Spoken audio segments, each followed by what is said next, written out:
Meet యొక్క ప్రధాన ఉద్దేశం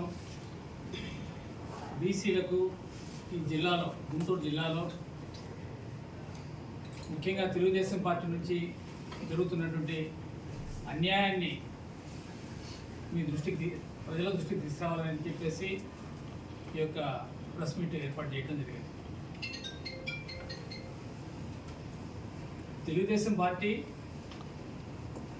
మొట్టమొదటిసారిగా 1983లో అధికారంలోకి వచ్చింది. ఇప్పటికి 40 సంవత్సరాలు లేదు. ఈ 40 సంవత్సరాల్లో 9 జనరల్ ఎలక్షన్ జరిగినాయి.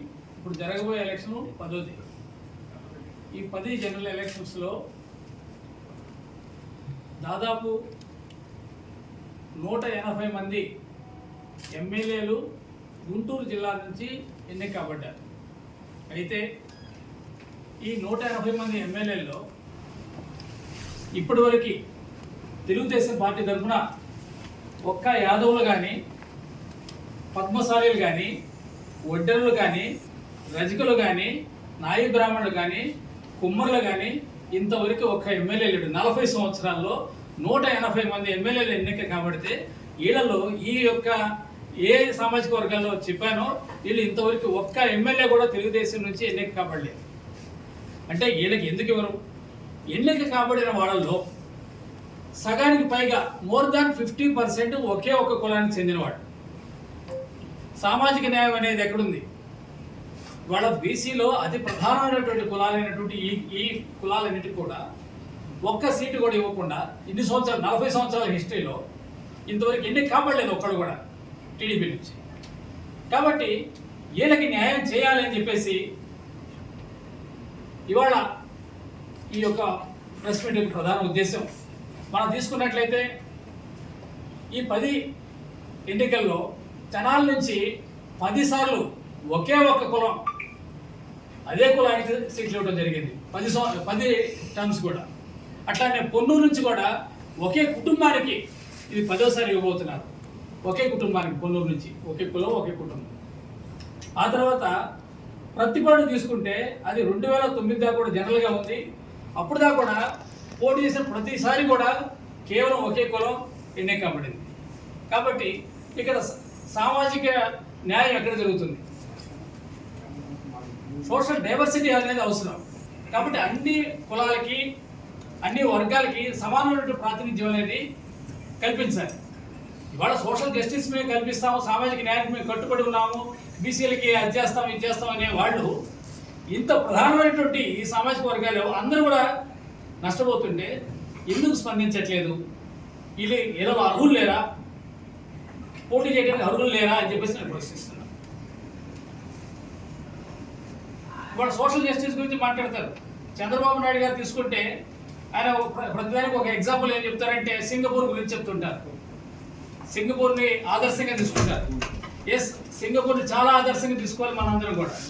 కేవలం సింగపూర్ని ఆదర్శంగా తీసుకోవటం అంటే అక్కడ ఉన్నటువంటి ఎత్తైన బిల్డింగ్స్ కానీ, ఆ గొప్ప గొప్ప పార్కులు కాదు.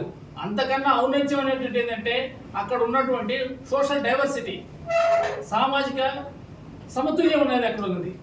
అక్కడ ఎట్లా ఉంటుందంటే సింగపూర్లో ఒకే అపార్ట్మెంట్లో 50 ఫ్లాట్లు ఉంటే ఒకే సమాజం ఉండడానికి లేదు. ఇండియన్స్ అందరూ ఒక చోట ఉండనివారు, లేదా తమిళియన్స్ అందరూ ఒక చోట ఉండనివారు. అందరూ కలిసి ఉండాల్సిందే. 50 ఫ్లాట్లు వాళ్ళు గవర్నమెంట్ డిసైడ్ చేస్తుంది ఎవరైతే ఎవరు ఉండాలి, ఏ ఫ్లాట్లు ఎవరు ఉండాలని కూడా గవర్నమెంట్ డిసైడ్ చేస్తుంది. అట్లా సామాజిక సమతుల్యాన్ని పాటిస్తున్నారు. కాబట్టి సింగపూర్ ఆదర్శం తీసుకుంటే అక్కడ సోషల్ జస్టిస్ ఏ విధంగా ఇంప్లిమెంట్ చేస్తున్నారు దాన్ని మనం ఆదర్శంగా తీసుకోవాల్సిన అవసరం ఉంది. అట్లానే ఇప్పుడు యువ నాయకుడైనటువంటి లోకేష్ గారు విదేశాల్లో చదివచ్చారు, అమెరికాలో చదివచ్చారు. అమెరికాలో కూడా ఈ యొక్క సోషల్ డైవర్సిటీని చాలా ఇంపార్టెన్స్ ఇస్తారు వాళ్ళు అక్కడ కూడా. ఎందుకంటే మనం ఇంగ్లీష్ సినిమాలు చూసినా కూడా నల్ల జాతీయులు కూడా అంతే స్థాయిలో వాళ్ళ అంత ప్రాధాన్యత వాళ్ళకి ఇస్తారనమాట. కాబట్టి ప్రతి అంశంలో, ప్రతి ఇన్స్టిట్యూట్లో కూడా వాళ్ళకి అన్ని జాతులకు ప్రాధాన్యత ఇస్తారు.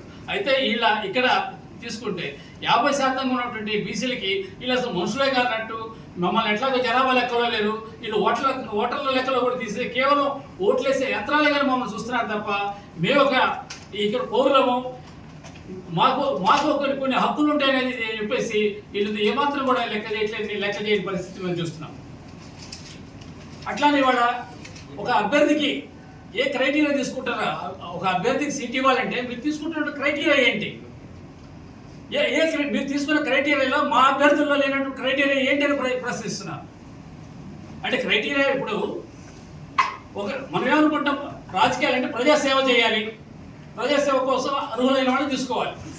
ఇవాళ ప్రజాసేవ గురించి చెప్తే 40 సంవత్సరాల నుంచి గుంటూరులో ప్రాక్టీస్ చేస్తూ పేదల డాక్టర్గా పేరు పొందినటువంటి శేషయ్య గారి కన్నా ఇవాళ కొత్తగా అమెరికా నుంచి దిగి వచ్చినటువంటి డాక్టర్ గారు ఏ విధంగా అర్హులు అని చెప్పేసి నేను ప్రశ్నిస్తున్నాను. ఆయనకైనా ఏ విధంగా ప్రజాసేవ చేశాడు ఆయన? ఇవాళ మనకు తెలుసు, తక్కెళ్ళబడి కొంగలు వస్తుంటాయి, ఒక సీజన్లో వస్తాయి, ఆ సీజన్ అయిపోతాను మళ్ళీ ఆ విదేశాలు వెళ్ళిపోతాయి. ఇవాళ వచ్చేవాళ్ళు కూడా తక్కెని వాడు కొంగల్ లాంటి వాళ్ళే. ఎన్నికల సీజన్ రాగానే ఇక్కడికి వస్తారు, గెలిస్తే ఆ 4 సూట్ కేసులు 40 సూట్ కేసులు తీసుకుని మళ్ళీ విదేశాలు వెళ్ళిపోతారు, లేదా అంతవరకు ఓడిపోతే విదేశాలు వెళ్ళిపోయేవాళ్ళు. కానీ ఇక్కడ ప్రజలకు ఏమైనా పనికి వచ్చేవాళ్ళ? ఇక్కడ సేవ చేస్తున్నటువంటి బీసీ వర్గాలకు చెందినటువంటి ప్రతిభావంతులైన డాక్టర్ గారికి ఎందుకు ఇవ్వలేదని ఈ సందర్భంగా ప్రశ్నిస్తున్నాను. అట్లానే ఇవాళ నారా లోకేష్ గారు తీసుకుంటే ఆయన సెలెక్ట్ చేసుకున్నటువంటి సీట్ ఏదంటే మంగళగిరి. మంగళగిరి ఏంటి? Most of people are BCs. అక్కడ అనేక సార్లు బీసీలు అక్కడికి గెలుపొందడం జరిగింది. ఇవాళ మంగళగిరి సోషల్ జస్టిస్ గురించి మాట్లాడేది ఒక పార్టీ, అక్కడ వైసీపీ ఒక పద్మశాలీలు బీసీలకు ఇచ్చి ఉన్నారు.